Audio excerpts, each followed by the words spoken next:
आप सभी को राधा वल्लभ श्री हरिवंश जय जय श्री राधे। तो आज की चर्चा में हम ये जानने की कोशिश करेंगे कि आध्यात्मिक मार्ग में हमें कैसे सही सच्चे गुरु मिल जाएं और अपने जीवन का समय हम बर्बाद ना करें ज़्यादा।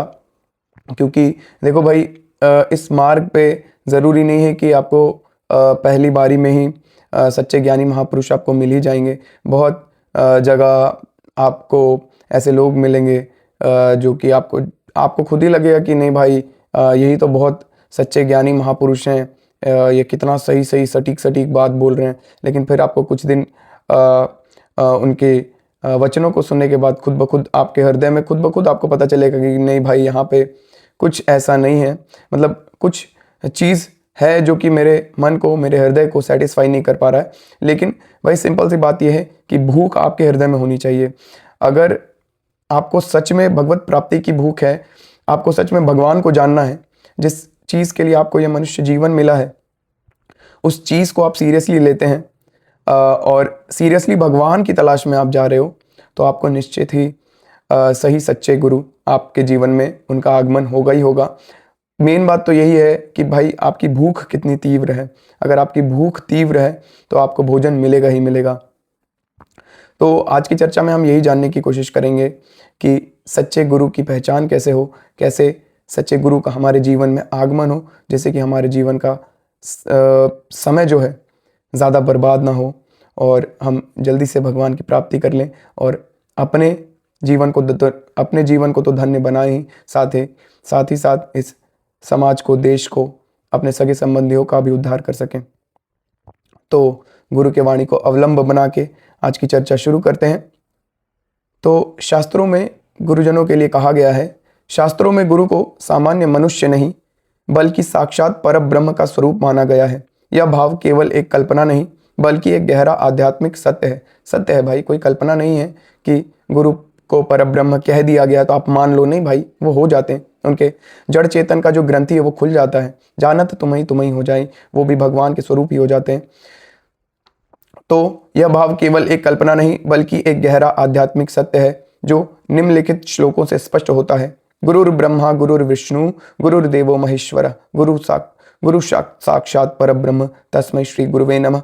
यह श्लोक स्पष्ट करता है कि गुरु केवल एक शिक्षक नहीं बल्कि वे स्वयं ब्रह्मा, विष्णु और महेश के सृजन, पालन और संहार शक्तियों के साक्षात स्वरूप हैं। वे ही परब्रह्म हैं। मेरा आवाज़ थोड़ा बैठा हुआ है, इसके लिए आप लोगों से हाथ जोड़ के बहुत बहुत माफ़ी है, कुछ दिन में ठीक हो जाएगा। दूसरा श्लोक है, अखंड मंडलाकारम व्याप्तम येन चराचरम तत्पदम दर्शितम येन तस्मै श्री गुरुवे नमः। इसका अर्थ है कि गुरु वह हैं जो उस परम पद का दर्शन कराते हैं, उस परम पद, उस भगवान का दर्शन कराने वाले, उसके बारे में बताने वाले। नहीं तो कौन बताता है यार। यहाँ तो पंडे पुजारी पुरोहित सिर्फ और सिर्फ पैसा बनाने के चक्कर में कुछ भी बता रहे हैं, कुछ भी कर रहे हैं भाई। जैसे एक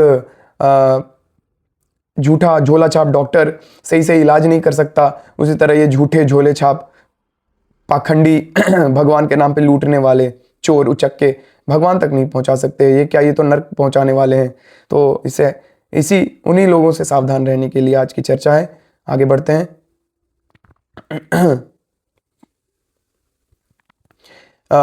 इसका अर्थ है कि गुरु वह हैं जो परम पद का दर्शन कराने वाले हैं, जो अखंड सत्ता के रूप में संपूर्ण चराचर जगत में व्याप्त हैं। गुरु वो नहीं जो पांच भौतिक देह जो हमें दिखाई पड़ता है, वो तो एक साधन है बस।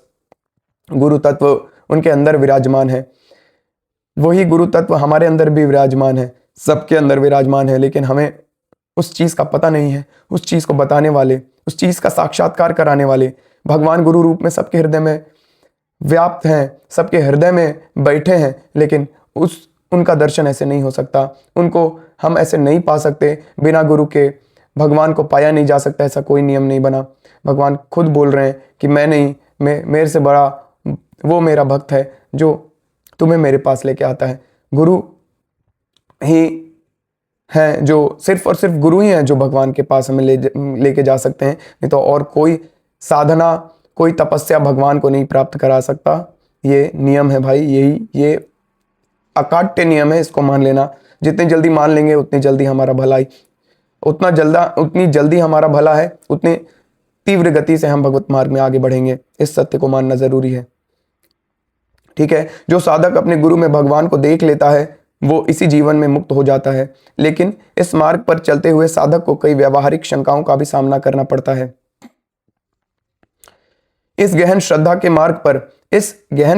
मार्ग पर विवेक और सावधानी अत्यंत आवश्यक है। यहाँ क्या क्या देखिए,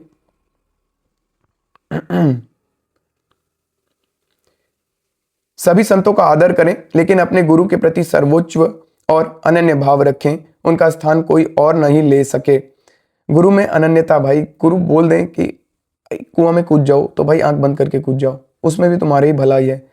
गुरु जो बोल दे उसमें कोई प्रश्न चिन्ह हमारे हृदय में नहीं होना चाहिए भाई। अगर प्रश्न चिन्ह होता है तो गुरु के प्रति हमारी अनन्य श्रद्धा नहीं है, हमारी कोई भक्ति नहीं है, कोई भगवान नहीं मिलने वाले। ऐसा तो जरूरी ये पहले है कि पहले हमें गुरु तो मिल जाए। गुरु के नाम पे आजकल क्या हो रहा है भाई, सिर्फ और सिर्फ आडंबर पाखंड। तो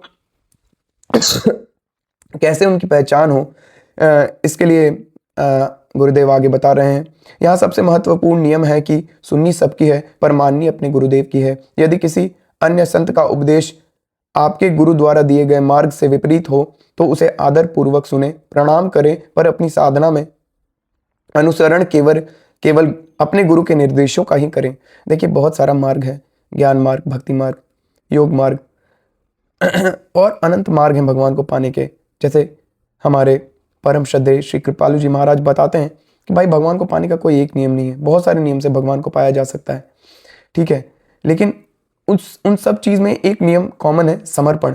आप किसी भी प्रकार से कोई भी नियम, आप कोई नया नियम निकाल लो जिससे जिस नियम को धारण करके भगवान के प्रति आपका पूर्ण समर्पण हो जाए, आपके तन मन प्राण का पूर्ण समर्पण हो जाए, आप भगवान को पालोगे। लेकिन ये सब चीज, रास्ता बहुत है भगवान तक जाने का, लेकिन जो उस रास्ते पे चल के भगवान को पा चुका है वही आपको उस रास्ते पे लेके चल भी सकता है, पहुंचा भी सकता है। नहीं तो अपने से रास्ता खोजने ढूंढोगे भाई, जन्मांतर तक ढूंढते रह जाओगे। आज तक अनंत जन्म हम ले चुके, आज तक भगवान का साक्षात्कार नहीं हो पाया। बस सिर्फ और सिर्फ उसका यही कारण है कि अपना बुद्धि हम लगाए हैं, अपने आप को बहुत बुद्धिमान समझे हैं, अपने आप को बहुत ज्ञानी समझे, जिसका दुष्परिणाम है कि अभी तक इस काल तक दुख भोग रहे हैं। आप सोच के देखो यार, किस क्षण क्या हो जाए, कौन सा बीमारी शरीर में प्रकट हो जाए, कौन सा आपातकालीन परिस्थिति हमारे जीवन में आ जाए, कोई नहीं जानता। और इतना खतरनाक संसार, दुखालयम अशाश्वतम में हम जीवित हैं और नॉर्मल जिंदगी बिता रहे। भाई ये नॉर्मल जिंदगी हमेशा नहीं रहेगा, एक न एक दिन इस शरीर को छोड़ना ही है, एक न एक दिन अपने सगे संबंधियों को छोड़ना ही है। ये बात अलग है कि बड़े हो जाने के बाद माँ बाप से वैसा मोह नहीं रह जाता आजकल के बच्चों का, आजकल के जनरेशन्स का, तो उनका छूटना दुखद महसूस नहीं होता। लेकिन वही अगर अपना बच्चा को चोट लग जाए, अपना बच्चा मर जाए, अपना कोई जिससे हम मोह से बंधे हैं वो उससे कुछ चोट पहुंच जाए, कोई बीमारी से ग्रसित हो जाए या खुद को ही हो जाए, तब क्या पीड़ा होता है। तो इतना बड़ा दुख है भाई इस संसार में। सब मर रहे हैं, सबको मरते हम देख रहे हैं, सबको पीड़ाग्रस्त होते देख रहे हैं, खुद भी पीड़ा में, लेकिन फिर भी एक क्षण के लिए भी ये नहीं सोचते कि भाई भगवान का भजन कर लो। नॉर्मल ऐसा लगता है कि भाई इस मनुष्य शरीर को पा के बस परमानेंटली हम पा चुके हैं, अब तो हमसे ये चीज कोई नहीं छीन सकता, और स्टेबिलिटी ढूंढ रहे हैं। अरे भाई कितने दिन तक तुम्हारा स्टेबिलिटी रहेगा? क्या तुम्हारा 1000 साल का उम्र है? क्या 10,000 साल का उम्र है? चलो मान लेते हैं कि तुम्हारा 1 लाख साल का भी उम्र हो, तो 1 लाख साल बाद तो मरोगे ही ना भाई। तो ये नियम है भाई कि जो आया है वो जाएगा, तो जाने से पहले भगवान का साक्षात्कार कर लो, भगवान को पालो, इसी के लिए मनुष्य जीवन मिला है। तो वही भगवान का साक्षात्कार कैसे हो, कैसे हम भगवान को पा सकते हैं, इसके लिए सही गुरु का पहचान। वैसे तो हम नहीं कर सकते, भगवान से ही इन सब चीज़ों की प्रार्थना करनी चाहिए, इतना विवेक तो हमारे अंदर है नहीं। तो सही गुरु की पहचान तो भगवान ही हृदय में ही करा देंगे कि भाई यही तुम्हारे गुरु हैं, यहाँ समर्पण कर दो। अगर आपकी निष्ठा, आपकी भूख असली है, आपकी भूख में तीव्रता है भगवान को पाने की, तो निश्चित ही आपको गुरु मिलेंगे ही मिलेंगे। आगे बढ़ते हैं। तो गुरु के प्रति अनन्यता होनी चाहिए, गुरु के प्रति हमारा समर्पण होना चाहिए। गुरु जो बोल दिए वो सर्वोपरि है। इवन कि अपना कोई सबसे बड़ा सगा संबंधी क्यों ना हो, माँ बाप भी क्यों ना हो, गुरु से बड़ा कोई नहीं, गुरु से बड़ा कोई नहीं, गुरु से बड़ा कोई नहीं हो सकता, कोई नहीं हो सकता। सबसे महत्वपूर्ण सावधानी के विषय में गुरुजन बता रहे हैं, शोषण से बचें। गुरु के प्रति पूर्ण समर्पण, इसका अर्थ है तन मन प्राण सब कुछ समर्पित कर देना। गुरु के प्रति तन मन प्राण सब कुछ समर्पित कर देना। पर ये जो भावना है उसका कुछ लोग दुरुपयोग करके शोषण कर सकते हैं। यह एक गंभीर खतरा है जिससे हर साधक को सावधान रहना चाहिए। यहाँ एक सूक्ष्म लेकिन महत्वपूर्ण भेद को समझना आवश्यक है। एक साधक से साधना के मार्ग पर चलते हुए कोई चूक या भूल हो सकती है क्योंकि वह अभी यात्रा में है। एक साधक जैसे कि हम और आप जैसे लोग जो कि इस साधन मार्ग में चल रहा है, उससे तो भूल हो सकती है, लेकिन गुरु से भूल नहीं हो सकती। अगर गुरु आप देख रहे हो कि मान लियो आपने किसी को अपना गुरु बना लिया है और वो कुछ ऐसा आचरण कर रहे हैं जो शास्त्र विरुद्ध है, तो भाई वहां पे आपको सावधान हो जाना चाहिए, अपने विवेक के चक्षु को खोल लेना चाहिए और ये देखना चाहिए और उन पे निगरानी करके ये चीज देखना चाहिए कि यार कहीं हम किसी गलत इंसान के शरण में तो नहीं आ गए कि भाई वो ऐसा पता। देखो अपने हृदय है भाई, ये हृदय सब कुछ बता देता है। हृदय में भगवान बैठे हैं। आपकी भूख सच्ची है, आपकी आस्था सच्ची है, तो आपको उस दृश्य को देख के आपके हृदय में कुछ ना कुछ हलचल जरूर पहुंच जाएगा। उसी के लिए गुरु बता रहे हैं कि साधना में साधक से तो भूल हो सकती है क्योंकि वो अभी यात्रा में वो साधना कर रहा है, लेकिन एक सच्चे गुरु पहुंचे हुए तत्व होते हैं। वो भगवत साक्षात्कार करके उनके जड़ चेतन की ग्रंथि खुल गई होती है, वो माया से परे हो चुके होते हैं, वे साधक नहीं है। इसलिए यदि कोई व्यक्ति गुरु के वेश में शिष्य का शोषण करने का प्रयास करता है तो यह कोई चूक नहीं है, यह स्पष्ट रूप से पाखंड है। स्पष्ट रूप से पाखंड है भाई, ठीक है। स्पष्ट रूप से समझे, यदि कोई भी व्यक्ति जो स्वयं को गुरु या संत कहता है किसी शिष्य के शरीर का शोषण करने का प्रयास करता है तो वह गुरु नहीं बल्कि एक पाखंडी है। एक सच्चा गुरु पिता के समान होता है और माया मुक्त होता है। वह ऐसे भोगों को कभी स्वीकार नहीं कर सकता। देखो भाई, जो सच्चे गुरु होंगे वो ये माया की किसी भी चीज में कोई भी लोभ उनको नहीं पकड़ सकता भाई। उनके पीछे आप धन लेके जाओ, डांट फटकार वहां सुन के आओगे, उनसे बुरा भला सुन के आओगे भाई। वो लोग किंग होते हैं भाई। वो सांसारिक कोई भी व्यक्ति, वस्तु, स्थान, पैसा, रुपया, कौड़ी, कोई भी चीज उनको नहीं बांध सकता। ये चीज आपको हृदय में, आप थोड़ा सा विवेकशील होके इस चीज को देखोगे तो आपको पूरा दिखेगा कि क्या किंग लाइफस्टाइल। देखो संसार के लोग कितना भी अपने आप को बड़ा दिखाने की कोशिश करे, कुछ पैसा हो जाता है, कुछ उपलब्धि पा लेते हैं, कुछ सांसारिक उपलब्धि पा लेते हैं, नेता बन जाते हैं तो अपने आप को राजा जैसा महसूस करने लगते हैं, लेकिन असली राजा वो होते नहीं। वो तो पद के भिखारी हैं, वो तो पैसों के भिखारी हैं, वो तो इस संसार से जो उनको क्या बोलते हैं, मान प्रतिष्ठा मिलता है, उसके भिखारी हैं। लेकिन सच्चे संत, सच्चे गुरु ऐसे नहीं होते भाई। उनको मान प्रतिष्ठा, पैसा, लोभ से कुछ नहीं है। एक क्षण में वो सब कुछ छोड़ने का उनको प्रयास नहीं करना, वो छूटा हुआ है भाई उनका। वो तो बस हमारे उद्धार के लिए कहने सुनने का काम करते हैं भाई, हमारे उद्धार के लिए वो मेहनत करते हैं भाई। नहीं तो उनको कोई जरूरत नहीं हो तो रूम बंद करके वो तो पहाड़ के किसी गुफा में बैठ के आजीवन ये शरीर त्यागने तक भगवान का भजन में लीन होके शरीर को छोड़ सकते हैं। उनको कोई मतलब नहीं है दुनियादारी से। वो सिर्फ और सिर्फ हमारे लिए जीते हैं, हमारे लिए जीते हैं, हमारे लिए काम करते हैं। इसीलिए गुरु सबसे बड़े हैं, सबसे बड़े त्यागी हैं। और क्या कहा जाए उनके बारे में, कुछ भी कहना मतलब कम है भाई। मतलब क्या कहें हम कुछ कह ही नहीं सकते गुरु के। तो गुरु को पहचानने का सबसे अच्छा तरीका तो यही है भाई कि भाई उनको कोई भी माया नहीं बांध सकता। और देखो पब्लिसिटी से, फॉलोवर से गुरु को पहचानना बंद करो भाई।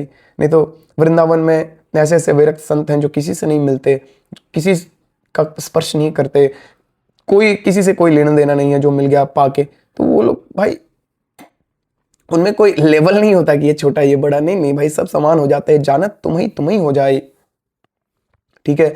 तो ये चीज हमें स्पष्ट रूप से समझना चाहिए कि जो गुरु होते हैं वो माया मुक्त होते हैं, उनसे कोई गलती नहीं हो सकता कि भाई धन के रूप में, धन के लोभ में उनको पकड़ लिया गया, किसी का शोषण करते हुए उनको पकड़ लिया गया। भाई वो पूरी पाखंड है। उससे कुछ एक राम रहीम था, पता नहीं क्या वो सब चीज से हमें बचना चाहिए भाई। आजकल मतलब हर जगह ये सब चीज़ बहुत ज़ोर शोर से फैला हुआ है। मेरी तबीयत थोड़ा ठीक नहीं है, आवाज़ ठीक नहीं है उसके लिए माफ़ी चाहते हैं। कुछ दिन में ठीक हो जाएंगे, ऐसा कोई बहुत बड़ा दिक्कत नहीं है। आप लोग का आशीर्वाद है, भगवान का आशीर्वाद है। तो ऐसी स्थिति में हमें क्या करना चाहिए, उसके लिए गुरु बता रहे हैं तुरंत दूरी बना लें। जैसे ही आपको पहली बार किसी अनुचित शास्त्र विरुद्ध व्यवहार का संकेत मिले, तुरंत उनसे भौतिक दूरी बना लें। प्रतीक्षा ना करें, निंदा और अपमान ना करें। दूसरा क्या बता रहे हैं, निंदा और अपमान ना करें। उस व्यक्ति की निंदा या अपमान करने से बचें, क्योंकि ऐसा करने से आपका अपना आध्यात्मिक पतन होता है। देखो, श्री कृपालु जी महाराज बोलते हैं कि अच्छी चीज को हृदय में लेके आओगे तो हृदय शुद्ध होगा। अच्छी चीज क्या है, भगवान और गुरु, भगवान का नाम, रूप, लीला, धाम और उनके जन, ठीक है, इनको हृदय में लेके आओगे। भगवान को, भगवान के जन को, भगवान की लीला को, रूप को, ध्यान को, उसको हृदय में लेके आओगे तो हृदय शुद्ध होगा। संसार के लोगों को, संसार की विषय वस्तुओं को, संसार के धन को, उपलब्धि को हृदय में लेके आओगे, हृदय मलिन हो जाए, क्योंकि संसार मलिन है, माया मलिन है भाई। तो अगर आप किसी का निंदा करते हो, आपको चलो पता चल गया कि आपने जिसको गुरु माना वो तो भाई किसी का शोषण करते हुए पकड़ा गया धन का लोभ में धन चुराते हुए पकड़ा गया है, धन लेते हुए पकड़ा गया है, किसी लड़की के साथ चला गया है, पकड़ा गया है, तो उस क्षण उसका निंदा स्तुति करने से अच्छा भाई दूरी बना लो। निंदा करोगे, हृदय में उसको लेके आओगे तभी तो उसका निंदा करोगे, तभी तो आप सोचोगे उसके बारे में। हृदय मलिन हो जाएगा, उग्र हो जाओगे, गुस्सा में कुछ भी कर लोगे। जो सच्चे संत है उससे भी आपकी श्रद्धा खंडित हो जाएगी। तो ऐसा करने से बचें, निंदा अपमान नहीं करना है, दूरी बना लेना है। मंत्र जब जारी रखें, जो भी नाम यदि उन्होंने कोई नाम या मंत्र दिया है तो उसका जब जारी रखें। ये देखो भाई, नाम और मंत्र जो भी है ये भगवान का स्वरूप है, भगवान का नाम है, भगवान का मंत्र है, तो दिया उसका जप आप जारी रखो। वो सत्य है भाई, उसको तो कोई झुटलाया नहीं जा सकता ना। हाँ ठीक है, उसका जप जारी रखना है। चौथा क्या है, आंतरिक आश्रय बनाए रखें, गुरु तत्व पर अपनी आंतरिक आस्था बनाए रखें, लेकिन उस व्यक्ति से बाहरी संपर्क पूरी तरह से समाप्त कर दें। कोई नाता रिश्ता नहीं रखो, कोई मिलना जुलना नहीं, कुछ नहीं, दूरी बनाए रखो, गुरु तत्व पे विश्वास रखो भाई। अभी क्या कहा गया अभी श्लोक में क्या कहा गया है, अखंड मंडलाकारम व्याप्तम येन चराचरम तत्पदम दर्शितम येन तस्मै श्री गुरुवे नमः। इसका अर्थ है कि गुरु वह है जो उस परम पद का दर्शन कराते हैं, जो अखंड सत्ता के रूप में संपूर्ण चराचर जगत में व्याप्त है, संपूर्ण चराचर जगत में व्याप्त है भाई। तो गुरु को सिर्फ हम शरीर ना माने। गुरुजन तो ये बताते हैं ना कि गुरु को जो शरीर मानता है वो सबसे बड़ा मूर्ख है। गुरु तत्व है भाई, गुरु तत्व है, जैसे भगवान तत्व है उसी तरह गुरु तत्व है। वो तो एक माध्यम है शरीर में उनको आके हमको समझाने के लिए, नहीं तो वो बिना शरीर के भी हमको समझा सकते हैं।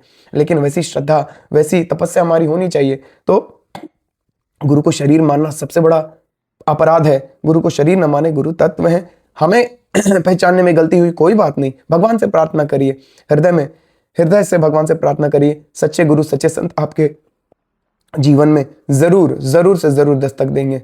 ठीक है, आगे बढ़ते हैं। इस प्रकार का शोषण साधक को भीतर से तोड़ देता है। उसकी श्रद्धा, उत्साह और पवित्रता इतनी नकारात्मक हो जाती है कि वह गहरे आत्मसंदेह में डूब जाता है। कहीं मैं गलत तो नहीं हूं, मैं किससे पूछूं कि क्या सही है। जब तक उसे सही मार्गदर्शन मिलता है तब तक बहुत देर हो चुकी होती है। जब तक उसे सही मार्गदर्शन मिलता है तब तक बहुत देर हो चुकी होती है और उसे सच्चे संतों में भी दोष दिखाई देने लगते हैं, जिससे वह सत्य से बहुत दूर चला जाता है।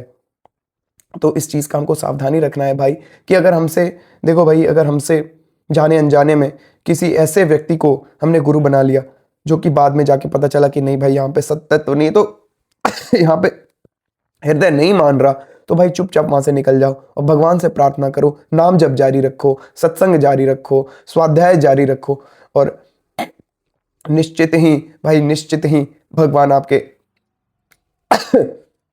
घर पधारेंगे, आपके हृदय मंदिर में पधारेंगे। फिर जो मजा आएगा भाई, उस मजा का क्या ही जवाब। और बहुत दिन से वीडियो नहीं आ रहा था, उसके लिए आप लोगों से हाथ जोड़ के माफ़ी है। ऐसा आपसे नहीं होगा, वीडियो डेली आएगा। और आप लोग मेरा ये मेहनत, मेरा नहीं, ये तो श्री जी के द्वारा कराया जा रहा है। तो श्री जी के द्वारा कराया गया ये मेहनत, मेरे को निमित्त बना के कराया गया ये मेहनत सफल हो, इसकी मैं आप लोगों से कामना करता हूँ। आप लोग इसको सुने, अपने जीवन में धारण करें, नाम जप करें, नित्य सत्संग में बने रहें और भगवान से नित्य प्रार्थना करें कि भाई प्रभु मेरे जीवन में गुरु का आगमन हो, मेरा जीवन का उद्धार हो। देखो भाई, जीवन को ऐसे अंधे की तरह गंवा देना बहुत खतरनाक है भाई। सेटल लाइफ के चक्कर में पड़ोगे तो भाई सेटल लाइफ तो कुछ नहीं मिलेगा, सबको छोड़ के जाना है, परेशान ही रहोगे, प्रेजेंट का मजा नहीं ले पाओगे भाई। सब कोई जो यहाँ पे वो फ्यूचर में बढ़िया हो जाए जीवन, इसी के लिए चलो कोई जवान इसी के लिए परेशान है कि फ्यूचर में मेरा जीवन अच्छा हो जाए, प्रेजेंट खराब कर रहा है उसके पीछे। कोई मेरे उम्र का या मेरे से छोटा या मेरे से थोड़ा बड़ा इंसान अगर ये चीज सोच रहा है कि मेरा फ्यूचर बढ़िया हो जाए तो चलो बात भी है। यहाँ तो भाई 70 75 साल के बूढ़े भी सोच रहे हैं कि मेरा फ्यूचर सिक्योर रहे, मेरा फ्यूचर बढ़िया रहे। तो ये सब बेवकूफ़ी में ना पड़े, भगवान का भजन करें। आप खुद सोच के देखो कि क्या है भाई, कौन सा फ्यूचर सिक्योर कर रहे हो भाई। छोड़ के जाओगे, जबरदस्ती भगवान रखवा लेंगे ये शरीर, जबरदस्ती छुड़वाएंगे आपसे, ये धन दौलत संपत्ति रखवा लिया जाएगा यहीं पे। भगवान का भजन करिए, नित्य नाम जप करिए। अगले वीडियो में मिलेंगे। आप सभी को राधा वल्लभ श्री हरिवंश। जय जय श्री राधे।